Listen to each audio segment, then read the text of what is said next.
Israeli Prime Minister Benjamin Netanyahu is weighing in on the latest wave of unrest in the Middle East. He talked with CBS Evening News anchor Jeff Glor in a rare interview. Here's what he had to say.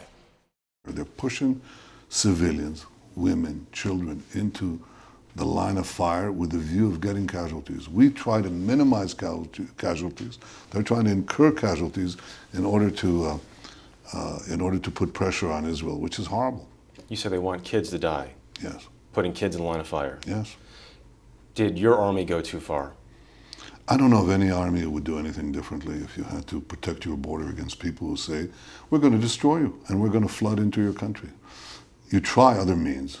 You try all sorts of means. You try non-lethal means, and they don't work, so you're left with bad choices. It's a bad deal. You know, you try and you go for below the knee, and sometimes it doesn't work, and unfortunately these things are avoidable. If Hamas had not pushed them there, then nothing would happen. Hamas holds responsibility for doing this, and they're deliberately doing it.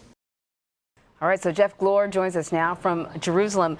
Jeff, yesterday you were in the middle of all that violence and that chaos in the West Bank. What do you make of Benjamin Netanyahu's response to that?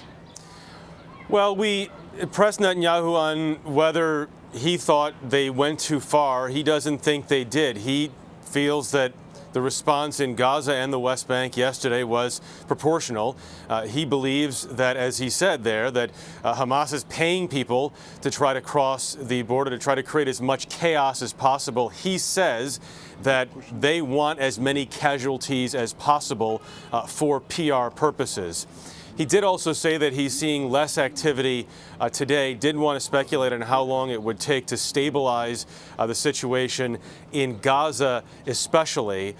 He didn't rule out changing tactics in the future. I think they're always trying to evaluate how to do this in the best way possible. But he's not making apologies for the way that Israel responded yesterday.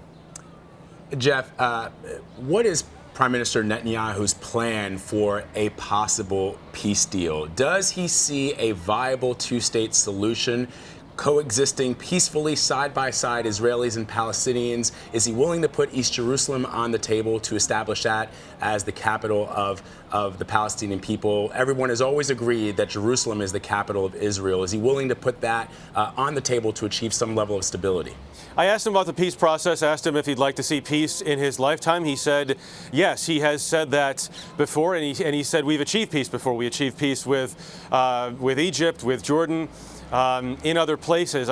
But we brought this back to the Palestinians because that really is the issue, as you know. I think that he does not see a viable negotiating partner either with Hamas or with Fatah right now. I've asked him whether he sees that potentially happening in the future, or there are other people that he believes that he can negotiate with, and he won't speculate on that right now. Israel's in a position right now, I think he believes, where there's not someone that he can reliably talk to that represents everyone on the Palestinian side, whether that's right or not. Well, then it almost seems like the question I was going to ask you almost in a way doesn't make sense right now, but it had to do with the U.S. role in the peace process. You know, critics of the move of moving the embassy to Jerusalem have said that, you know, what the U.S. has done by doing that is forfeit their role in the peace process moving forward. It doesn't sound like Benjamin Netanyahu is particularly hopeful. Does he think the U.S. can still maintain a role in that process? Well, the Palestinians say that for sure, that the U.S. sort of destroyed their dreams of possibly engaging in a peace process by making this move. I think they're waiting for some more of the exact language as well, and they're waiting to see how all this happens. Some other Arab nations have reacted a little bit differently than the Palestinians did to this move. There's obviously a lot of nuance, and it's all extraordinarily complicated, but I think that Jerusalem was the key last time in Oslo. It was the final issue they just couldn't eventually agree on. I think what the Trump administration what he has said is that he believes by taking it off the table, he makes it less complicated and makes a potential negotiation in the future easier. I don't know that everyone would agree with that. But we had Seth Doan on last night, and he was making some interesting points from some of the folks that he's talked to, at least, and he's obviously spent a lot of time in this region as well. It's not necessarily people dismissing a potential capital in East Jerusalem for Palestinians at some point. It's how all this is being done right now. Again, it's not exactly what is being done always or what is done, but how you do it. And so right now, it is very difficult to see a peace process that has certainly not much has happened on in many, many years, starting back up again right away. But then again, two sides have very, very difficult relations and call each other a lot of names and at times engage in some awful acts until they don't.